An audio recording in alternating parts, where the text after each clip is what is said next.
Hello বন্ধুরা, good morning. আমি beauty নতুন একটি ব্লগে সবাইকে স্বাগত জানাই। ব্লগটি যদি একটু ভালো লাগে তো লাইক করে দিবেন, আর যদি খুব ভালো লাগে তাহলে একটা কমেন্টস করবেন। তো তোমাদের লাইক আর একটা কমেন্ট আমাকে কিন্তু ভিডিও করতে অনেকটা মোটিভেশন করে। তো জানো তো বন্ধুরা, তো এদিকে দেখো আমি আমার বোন তারপর এদিকে মানে সবাই মিলে আমরা এখানে কিছু একটা খাচ্ছি। খাওয়ার পরে তারপর দেখো জানো তো কী হয়েছে বলো তো। তো বোন আসছে, এসে এখন বলছে আমার ছোটো বোনকে বলছে যা কিছু নিয়ে আয় খেয়ে নেই। তার ওদিকে আবার মা আবার কি করলো বলো তো, ওদেরকে নিয়ে কান্না করছে। বলছে তো আর তোরা কয়দিন আছিস, এরকম করে থাকবো, আর তো আর এরকম পাবো না, কবে আসবি না আসবি এরকম বলছে। তারপর এদিকে আবার বাবার জন্য জানো না তো ভাত বেড়ে দিচ্ছি। বাবা খেয়ে আবার সবজি বিক্রি করতে যাবে, তো এই জন্য ছোটো মেয়েকে কোলে নিয়েই ভাতটা বেড়ে দিচ্ছি। তো আসবে, এসে মনে করো ভাতটা বেড়ে খাবে, একটা কেমন লাগে না, এই জন্য আমি ভাবি কি না আমি যে কয়দিন আছি ভাতটা এরকম করে বেড়ে দিই। তো তারপর এরকম করে ভাতটা দিকে বেড়ে দিলাম। জানো তো আজকে আবার কি কি করেছে, কি কি মাছ বলে, ওই মাছের সর্ষে দিয়ে করেছে। আর এদিকে মা তুমি তো ডিস্টার্ব করছো কেন শোনা, আর ডাল করেছে, আর একটা কি আলুর চোখা বানিয়েছে। তো ওটা আবার বাবাকে দিলাম। আর এদিকে জানো না তো মেয়ের জন্য খাবার তৈরি করছে, ওরা আবার খাওয়ার জন্য পুরো কান্নাকাটি করছে জানো না তো। তো মানে আমি এই ছাঁকনিটা দিয়ে কিন্তু ভালো করে ভাতটা পেষে নিয়ে আবার কি বলো তো, ওরা আবার এরকম তাও একটু দানা দানা থাকে, খেতে চায় না। আবার কি করি জানো, চায়ের যে ছাঁকনি আছে না ওটা দিয়ে ভিগিয়ে করে অনেকক্ষণ লাগে টাইম জানো না তো। ওদের মানে খাওয়ার মানে কি আর বলবো, মানে একটু যদি দানা যদি মুখে যায় না বমি করে দেয়, এইরকম অবস্থা। জানো তো বন্ধুরা, মেয়ে আমাকে না ভিডিও করতে ভালো করে দিচ্ছে না, তো দিচ্ছে না, এডিট করব সেটাও দিচ্ছে না, এই অবস্থা জানো। আর এদিকে দেখো আমি একদম ওদের জন্য খাওয়ার তৈরি করে নিয়েছি জানো তো। ওদিকে মেয়ে এত কান্না করছে আর কি বলবো। আর দেখো এদিকে দেখো কতগুলো বাসন জমা হয়ে আছে, এখন এই বাসনগুলা মেজে নিয়ে আসলাম জানো তো। আর সব কাজ তো আর দেখা সম্ভবও না, দেখো তো ওদিকে বাচ্চা কান্না তাড়াহুড়ো করে করতে হয়। এদিকে ঘরও মুছে নিলাম, ঘরটা সব দুইটাই মুছে নিলাম, নেওয়ার পরে দেখো সব। আর না এত ওরা কান্না করে না, মানে বলার নাই, এইরকম করে কান্নাকাটি শুরু করে।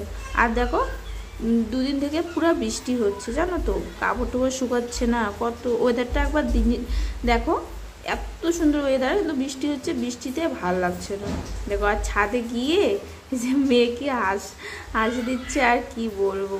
আর ঘরে বসে বসে না ভালোই লাগে না, মানে কোথাও যাই ওই রকম লাগছে। আর এদিকে দেখো বড় মেয়ে নিচের মধ্যে দেখো, ও আবার দেখে হাসতেছে, মা এখানে কোলে নিয়ে আছে। তো এরকম আর কি, বৃষ্টিতে কোথাও যাওয়াও যাচ্ছে না, আর মেয়েও যে এরকম কান্না, ঘরে থাকতে চায় না জানো তো। তার জন্য আমি কি করলাম, এদিকে যে ফটোশ্যুট করলাম মেয়েকে, বড় মেয়েকে আর ছোট মেয়েকে। একজনকে রাধারানী সাজিয়ে দিয়েছে, একজনকে পরী সাজিয়ে দিয়েছি। তো কেমন হয়েছে অবশ্যই কিন্তু কমেন্টে জানাবে। আর জানো তো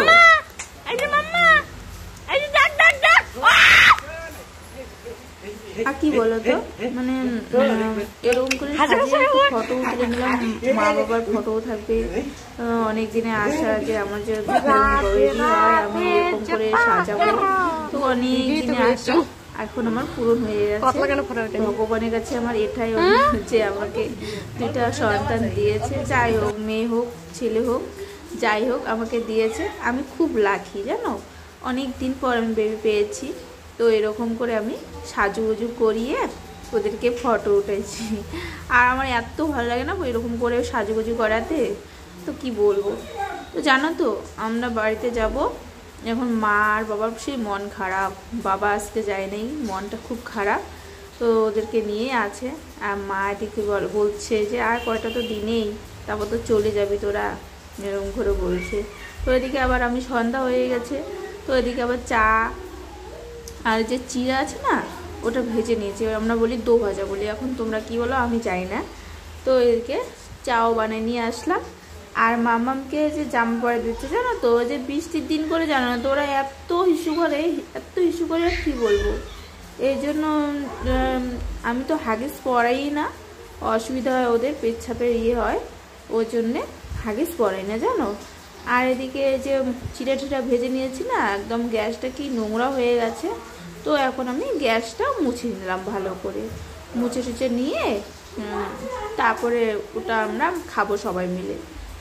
ওই রকম আর কি।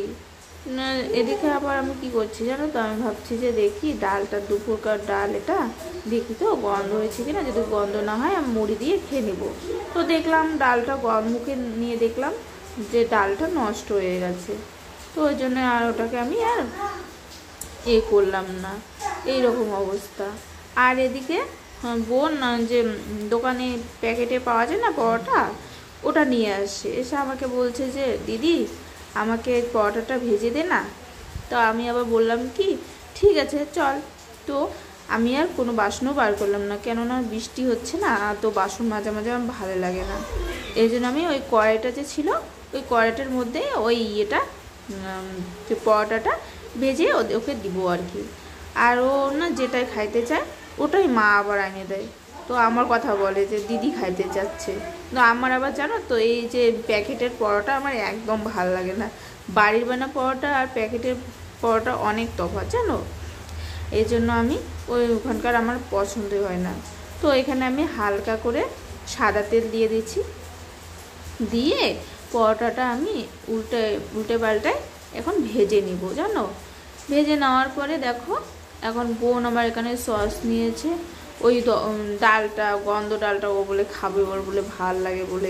এদিকে আবার আমি সব ডাল দিয়ে খিচুড়িও বানিয়ে নিলাম। তো আজকে ভিডিওটা শেষ করলাম। বন্ধুরা যদি ভালো লাগে অবশ্যই লাইক কমেন্ট করবেন।